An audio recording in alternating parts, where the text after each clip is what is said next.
이번 주 시장이 정말 말 그대로 숨을 죽이고 있습니다.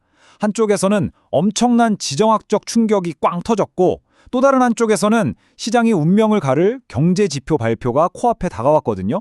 완전히 다른 이 두 가지 이슈 사이에서 시장이 지금 딱 하나의 판결만을 기다리고 있는 상황인데요. 자, 도대체 무슨 일인지 한번 자세히 들여다보겠습니다. 일단 시작은 지난 주말에 터진 엄청난 사건부터 짚고 넘어가야 합니다. 전 세계가 정말 눈을 떼지 못하는 가운데 단 150분 만에 기습작전이 끝나고 한 나라의 현직 대통령이 체포되는 정말 영화에서나 볼 법한 일이 실제로 일어났습니다. 네, 바로 베네수엘라에서 벌어진 일입니다. 이 작전 타임라인을 보면요. 와, 이게 진짜 현실인가 싶을 정도입니다. 현지 시각으로 금요일 새벽 4시 21분, 작전명이 확고한 결이래요. 이 작전명으로 델타 포스가 투입됐는데 세상에 단 150분, 2시간 반 만에 마두로 대통령 부부를 체포해서 뉴욕으로 압송까지 끝내버렸습니다. 정말 엄청난 속도전이죠? 아니 근데 미국은 도대체 왜 이렇게까지 했을까요? 좀 무리수 같기도 한데 말이죠. 트럼프 행정부가 공식적으로 내세운 이유는 크게 네 가지입니다. 자, 첫째는 마약과의 전쟁. 마두로를 그냥 거물급 마약 밀매범으로 딱 찍어버린 거죠. 둘째는 돈 문제예요. 2007년에 베네수엘라가 석유를 국유화하면서 피해를 본 미국 기업들이 있거든요. 그 자산을 되찾겠다는 거고요. 셋째, 당연히 석유. 세계 1위 원유 매장국인데 여기에 대한 영향력을 확실히 가져오겠다. 그리고 마지막 넷째는 이 동네에서 점점 커지는 중국이랑 러시아 세력을 견제하겠다는 지정학적인 큰 그림이 있는 겁니다. 그런데 이런 표면적인 이유들 말고 그 속을 들여다보면 훨씬 더 큰 그림이 숨어 있습니다.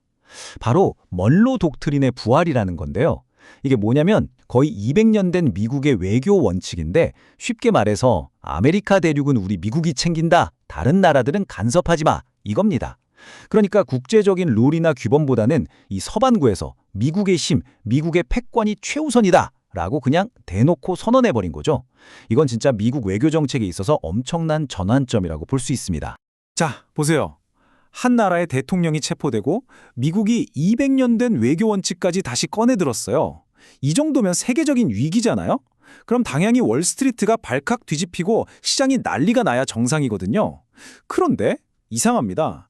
지금 월스트리트는요, 이 모든 엄청난 뉴스를 그냥 옆으로 싹 치워두고 오직 단 하나의 숫자에만 모든 신경을 집중하고 있어요.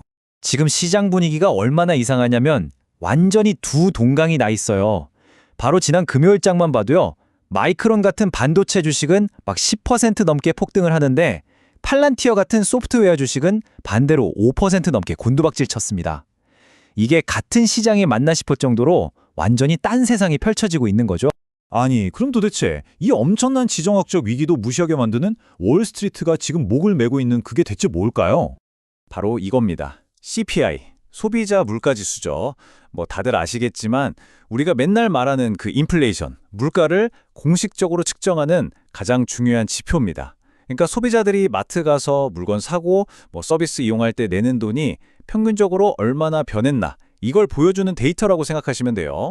그리고 이번 주 전 세계 금융시장의 운명을 결정할 단 하나의 숫자, 바로 플러스 2.7%. 이게 뭐냐면요. 이번 주 화요일에 발표된 CPI가 작년보다 이만큼 올랐을 거라고 월스트리트가 예상하는 수치입니다. 이 2.7%라는 숫자보다 높게 나오냐, 낮게 나오냐에 따라서 시장 전체가 울고 웃게 될 겁니다. 자, 그럼 시나리오는 아주 명확합니다. 딱 두 가지예요. 만약에 발표된 숫자가 예상치인 2.7%보다 낮게 나온다? 그러면 인플레이션 잡히고 있네? 하면서 연준이 금리를 곧 내릴 거라는 기대감이 폭발하겠죠. 그럼 시장은 환호하면서 막 올라갈 거고요. 반대로 만약에 예상보다 높게 나온다?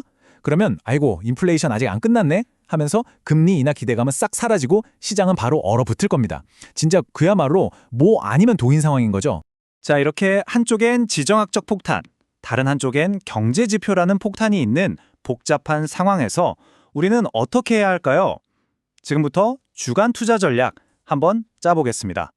먼저 나는 리스크를 좀 감수하더라도 수익을 노려보겠다 하시는 공격적인 투자자분들을 위한 전략입니다. 지금 시장에서 가장 뜨거운 게 뭐죠? 반도체죠. 여기에 비중을 절반, 50% 정도 싣는 겁니다. 그리고 나머지 30%는 원자력 발전소처럼 AI 시대에 꼭 필요한 인프라 관련주에 투자하는 거죠. 물론 무슨 일이 일어날지 모르니 현금 20%는 꼭 남겨두시고요. 한마디로 지금 시장의 상승 흐름에 그대로 올라타는 전략입니다. 다음은 좀 더 안정적인 걸 선호하시는 분들을 위한 균형 잡힌 전략입니다.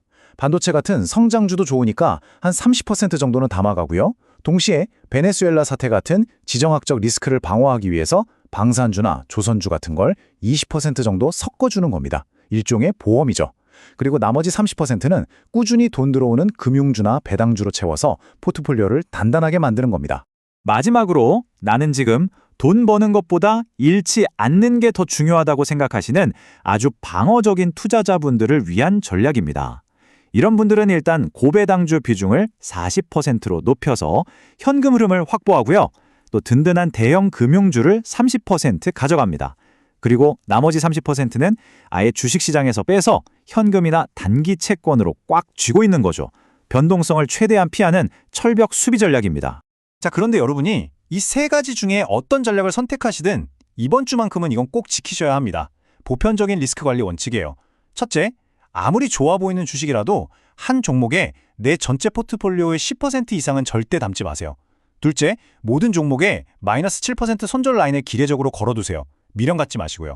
그리고 마지막, 이게 제일 중요한데 화요일 밤에 CPI 발표되기 전에는 빚내서 투자한 거, 레버리지는 무조건 줄이셔야 합니다. 꼭이요. 자, 그럼 이번 주 시장을 움직일 주요 이벤트들을 달력으로 한번 정리해 볼게요. 뭐니 해도 가장 중요한 건 별 3개짜리 한국 시간으로 화요일 밤 10시 30분에 나오는 CPI입니다. 이건 무조건 확인하셔야 하고요. 그리고 같은 날에 대법원에서 관세 관련 판결이 나오는데 이것도 시장을 확 흔들 수 있는 복병이니까 주목해야 합니다. 그 뒤로는 생산자물가 지수인 PPI랑 은행들 실적 발표가 줄줄이 이어집니다. 자, 해외에서 날아온 지정학적 충격, 그리고 국내에서 숨죽이며 기다리는 경제 데이터, 이 두 개의 거대한 힘이 정면으로 충돌하는 이번 한 주. 과연 시장은 공포에 휩싸일까요? 아니면 이 혼란 속에서 엄청난 기회가 만들어질까요? 그 판결은 이번 주 시장이 직접 내릴 겁니다.